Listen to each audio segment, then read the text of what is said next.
보일지를 몰라.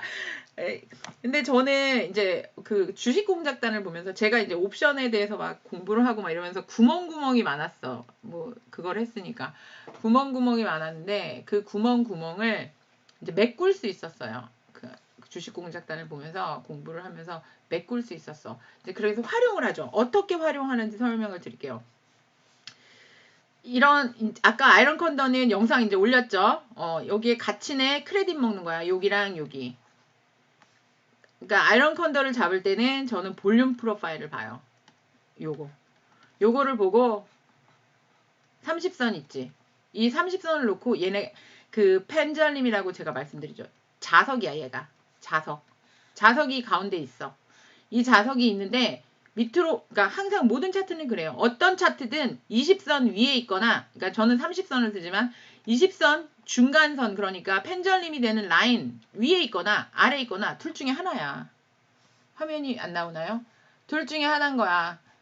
그래서 그 둘 중에 하나인 그림을 어떻게 해석하느냐에 따라서 이 차트를 어떻게 읽느냐가 결정이 되는 것 같아요. 그래서 그거를 그러면 어떻게 활용하느냐.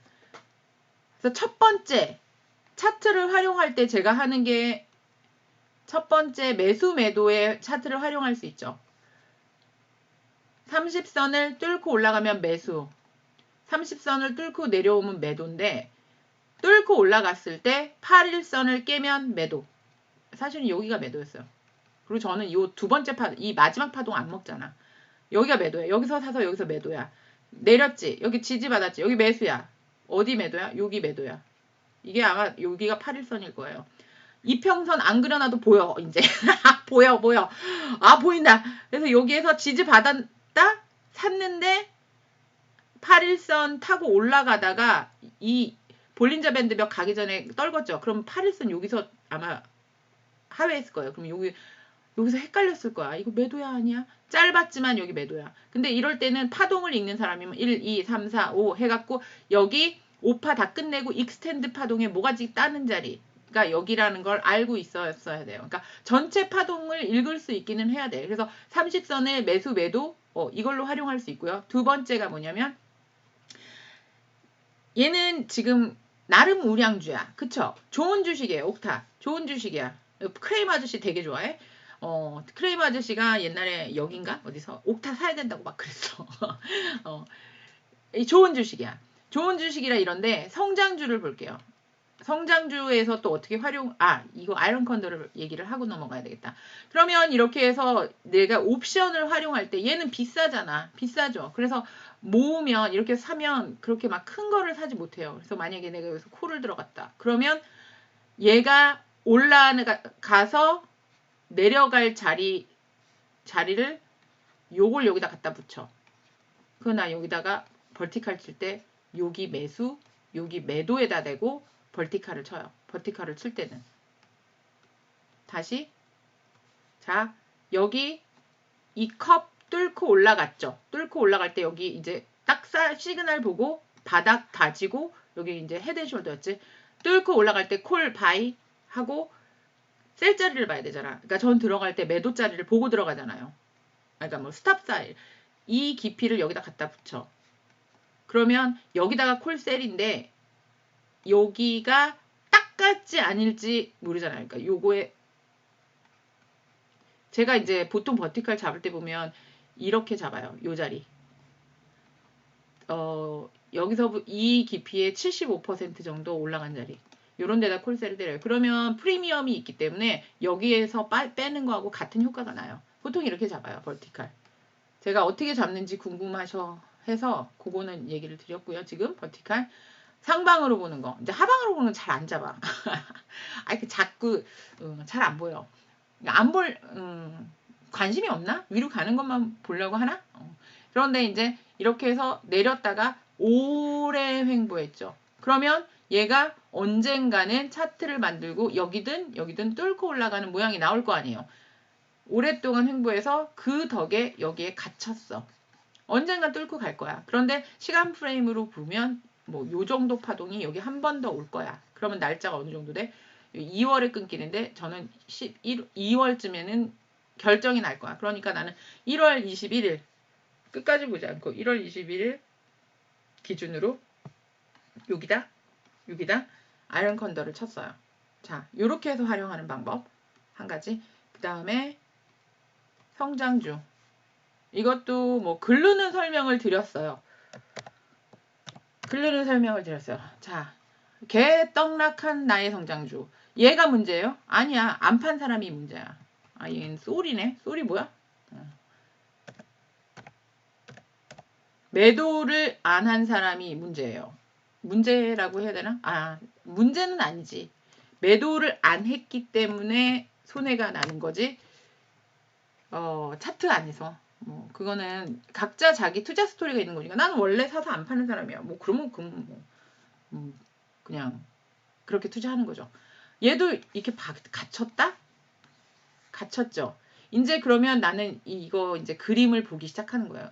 요 위로 딱 올라서서 뭐 이렇게 가면 가는 건데 그러기 쉽지 않아. 왜냐면 얘는 은행주니까 여기에서부터 여기에 아마 갇히는 모양이 8개월에서 1년은 13개월 정도는 요 안에 갇힐 거야. 요런 스토리가 제가 나와요. 그러면 내가 얘를 급하게 살 필요가 없어. 급하게 살 필요가 없는데 올라가려면 이 장기선들 어떻게 할 거야? 이 꼭지까지 가서 이게 뚫고 올라가는 모양이 나올 거야? 모르지. 하지만 나는 이 주식이 마음에 들어. 이 회사가 마음에 들어. 마음에 드니까 매집은 하고 싶어.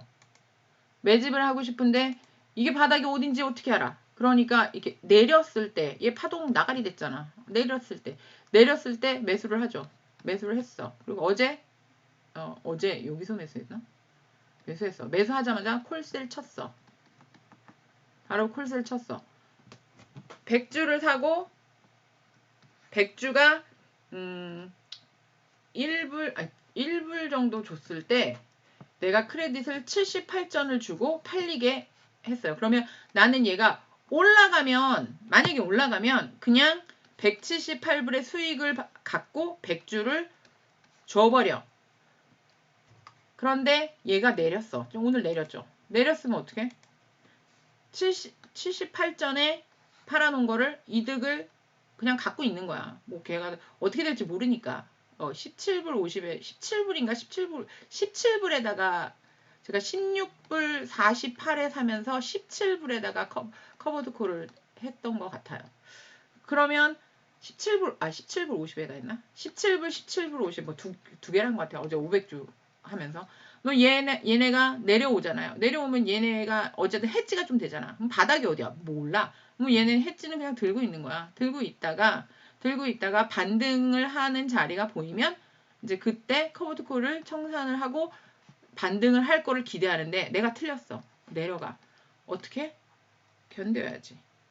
이 정도는 견뎌야지. 이렇게 해서 내려가는 건.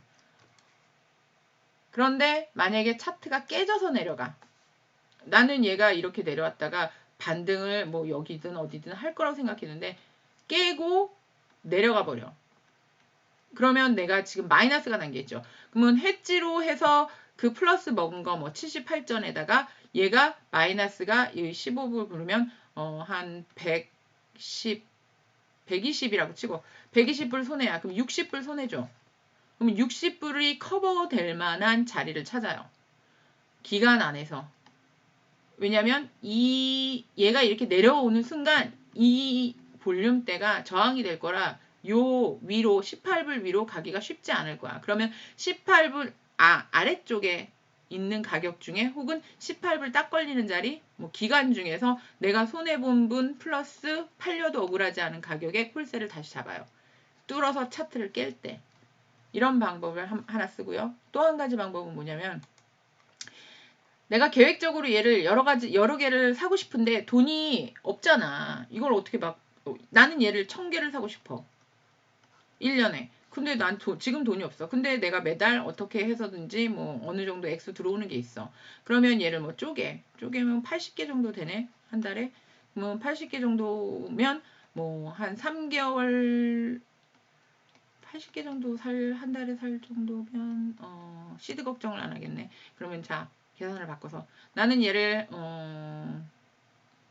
600개 1년에 600개를 모으려고 생각하고 있어. 그럼 50개죠. 그러면 두 달에 100개씩 이렇게 자르던지 뭐 이렇게 해서 그런데 찬스가 왔어. 굉장히 저점이야. 여기 저점 왔었죠. 그때 어떻게 해요? 긴 거에다 대고 낮은 얘가 혹시 떨어질 수도 있으니까 이 저점 자리 있죠.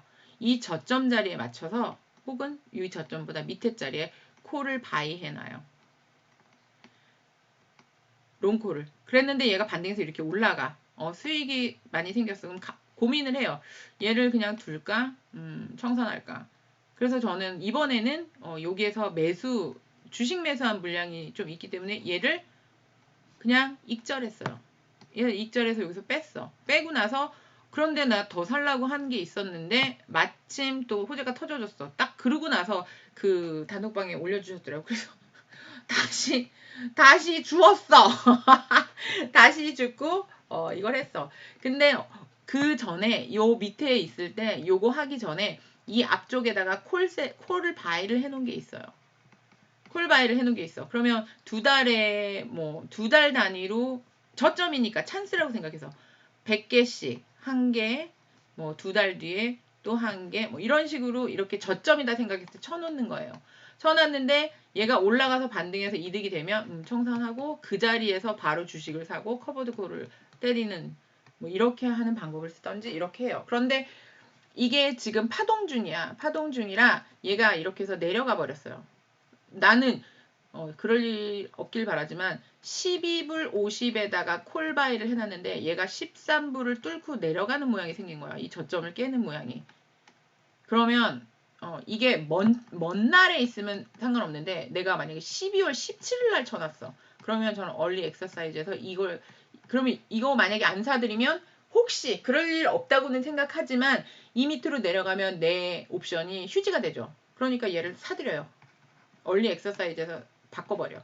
주식으로 바꾸고 위쪽에다가 커버드 콜을 하든지 아니면 같은 가격에 커버드 콜을 해서 이만큼 내려올 때 이 프리미엄을 산 게 있잖아. 이 프리미엄 마이너스 된 게 상충되고 얘가 살 수 있는 안 팔릴 것 같은 가격 정도에다가 뒤쪽 날짜든 앞쪽 날짜든 계산을 해서 커버드 콜을 해요. 이런 식으로 매집을 해요. 저는. 팔란티어도 그렇게 하고요.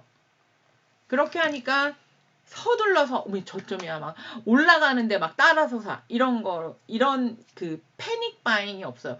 저점인데 올라가 버리더라. 그래서 올라가서 얘가 30분 여기서 조정받아. 어머 어떻게 무서워.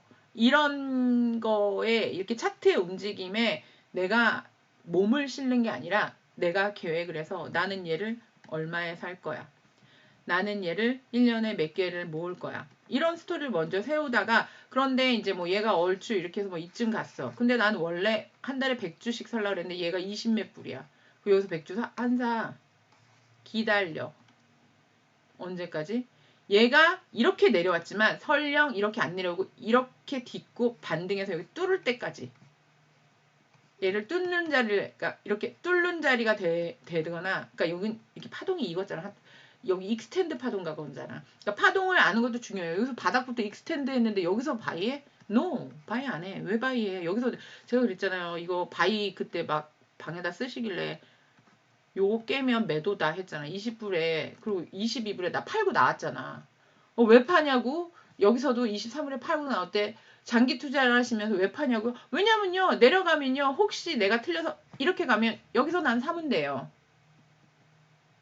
이렇게 올라가서 여기에서 못 사면 안 되지. 여기 이렇게 뚫고 올라가면 살 수 있어야 돼. 근데 뭐 성장 주니까 내려갈 거라고 생각을 했어요. 그냥 내려갔어.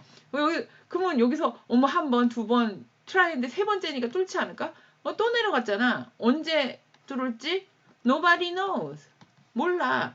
나는 내 계획대로 내가 하고 싶은 대로 하는 거예요. 내 계획에 이 차트를 끼워 맞추는 거야. 이 차트를 보고 파동이 이렇게 내려왔으니까 이제 반등할 거야.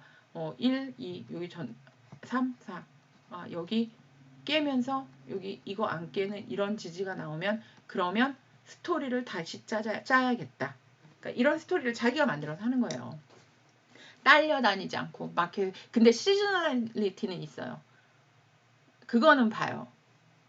그러니까 연으로 제가 왜 8월부터 11월까지 매수 찬스 뭐 이런 그 그 연의 흐름 뭐 이런 거는 봐요. 그리고 금리의 그러니까 억션에 맞춰서 얘가 성장주지. 그러면 얘 스몰캡이지. 그러면 얘가 어떤 경우에 유리한지 뭐 이런 것들을 참고를 안 하는 건 아니지만 어쨌든 그런 대략적인 시황을 참고로 하면서 시즈널리티를 참고로 얘는 핀테크지만 핀테크가 아니면 또 다른 섹터에 해당하는 그런 게 있잖아요. 스토리가. 그러니까 그런 스토리를 참고해서 아 얘는 뭐 여름에 올라갈 것 같아. 뭐 펫 같은 거 있잖아요. 그 PET인가? 그런 애들 4월 그때 좋죠. 왜냐면 그때 막 그 백신 샷 뭐야 막 강쥐들 그 접종하는 때가 뭐 그때인 것 같아요. 뭐 그런 스토리 같은 거. 내가 투자할 회사면 걔가 어떤 때 어떤 시기에 이득을 많이 내는 회사인지 그 정도는 리서치를 해야 되죠. 그래서 그런 걸 바탕으로 해서 스토리를 짜는 거예요. 얘가 주구장창 계속 올라가지도 않고 주구장창 계속 내려가지도 않으니까. 그래서 옵션을 저는 이렇게 활용을 해요. 그리고 그게 옵션을 그러니까 셀이 굉장히 위험하다라고 알고 있잖아요. 그런데 내가 담보를 가지고 있는 상태에서 셀을 하는 거는 그렇게 꼭 위험하진 않아요. 그런데 이렇게 바닥에 왔을 때 못 견디고 여기서 콜셀 했는데 확 치고 올라가. 이렇게 콜셀 엄청 마이너스 나죠. 그러면 내가 불안해서 혹시 몰라서 여기다 해지를 해놨는데 치고 올라간다. 그러면 여기서 손해를 청산해서 롤오버를 시킬 수는 있어야 돼요. 그러니까 그 스트래티지를 완전히 이해는 하고 계셔야 해요. 이게 어떻게 되는지. 자, 그럼 여기서 마치도록 하겠습니다. 혹시 질문 있으시면 밑에다 쫄쫄쫄쫄 달아주시면 질문은 왜냐면 이거는 그냥 일반 하시는 분들은 어떻게 하는지 모르겠어요. 그러니까 사람마다 또 하는 스타일이 다르니까. 그래서 저는 이렇게 한다라고 설명을 드린 거예요. 끊을게요.